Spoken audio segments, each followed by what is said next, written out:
Eric, the long promised video is here.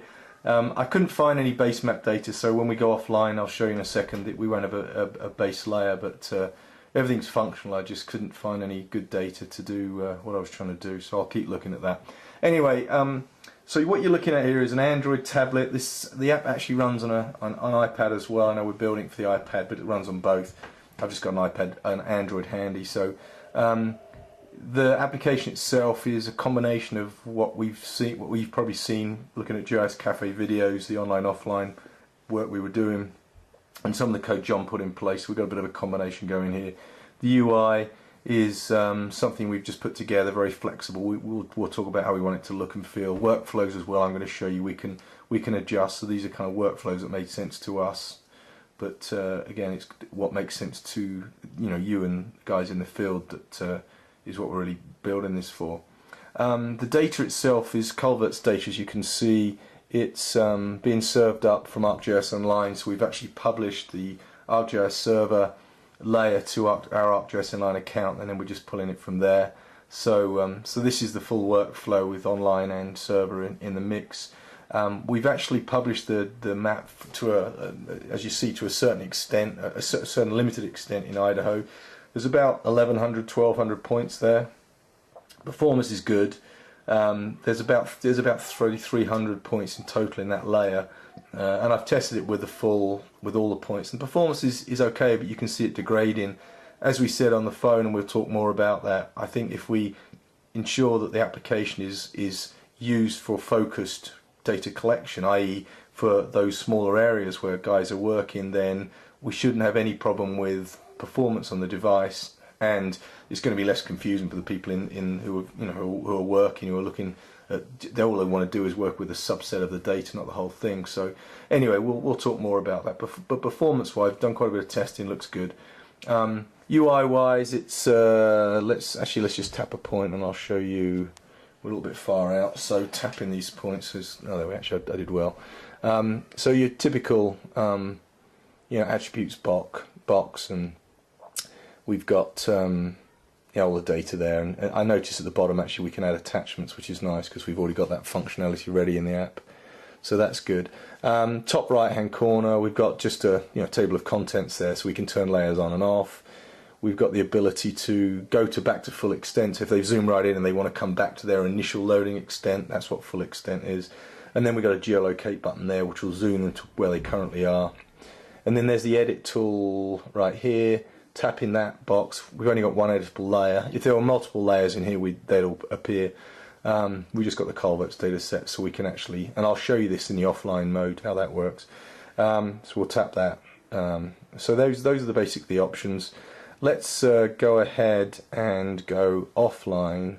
Let's think about this. Yeah, let's go offline. So I think I mentioned to you, we've given the option in the app to load data even if you've got a network connection. So if you've got a poor connection, then you can actually load the data onto the device and then work off the device, which will improve performance.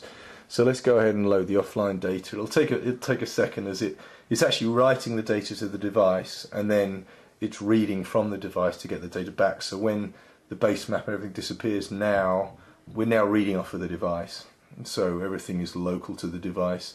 And as you can see, it performs well, and we can zoom in and things, so we're all good. Double finger actually zooms out, which is kind of nice, and it's only grabbing the data for the extent you're looking at, so that's another thing that will help performance. It isn't grabbing the whole data set, it's only what's in the view when we go offline, so that's good.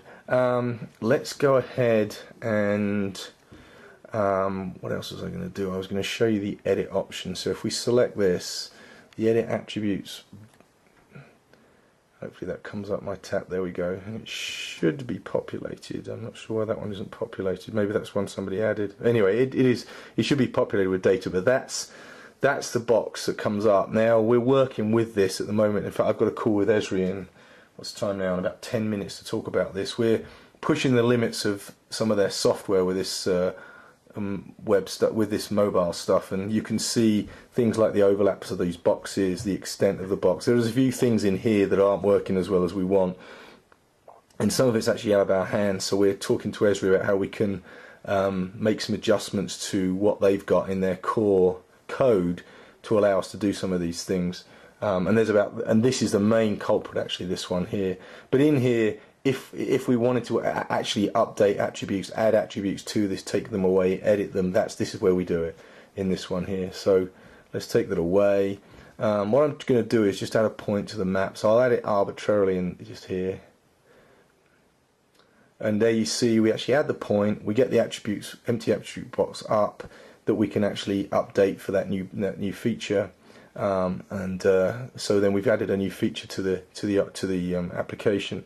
So what we're going to do now, this is in offline mode, remember, so this data is being stored locally on the device. Let's now go back to online mode and load that up. And I want you to watch in the corner there. You notice that point has now disappeared. What we've got is that information stored on the device, so it isn't now updated on the server. So what we've added to the option, to the edit tools here in online mode is this apply. I'm not sure if you can read it in the video, but it says apply offline edits. So anything you do offline, when you're offline and you want to update the server with, you hit that button and it'll update everything. Now that's not only edits, that's deletions, additions and edits to features, or to that feature layer. And it's also attachments as well. I'm not showing you attachments in this video, but attachments work here. So we could have attached an image or a short video to that feature, and we would be able to load that up in the server.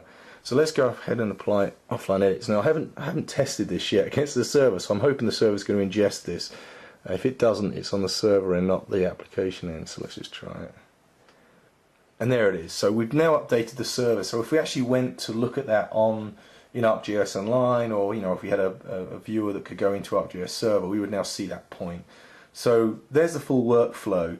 I'm not going to give you a version of this yet because it's still very early days, and there's things I've mentioned there that we're still working on, particularly that attributes, the editor attribute box, and there's a bunch of other things. But I wanted to make sure you had a feel for the fact that we are, even though we haven't got the data ready, which is fine, we're still working against the existing culverts data and building out the application. So we're pushing, like I say, we're pushing the boundaries with this thing. We got a call in with Esri in a few minutes' time to talk about some of the things that we're finding, which I've communicated with them already about this stuff, and they're like, oh, these are in fixes coming up. So we're working pretty closely with them, and this works. To Esri, this works kind of important as well. So we've got their ear with this. So I'm pretty confident we'll get a lot of this stuff out of the way, and we've got plenty of time. So I'm not worried about time. I feel like we're quite ahead at the minute. So that's a good place to be. So anyway, there it is. There's your Friday update. Hope it's good, and I'm looking forward to sending you out a version that you can test yourself, but not quite yet. Thanks, Eric.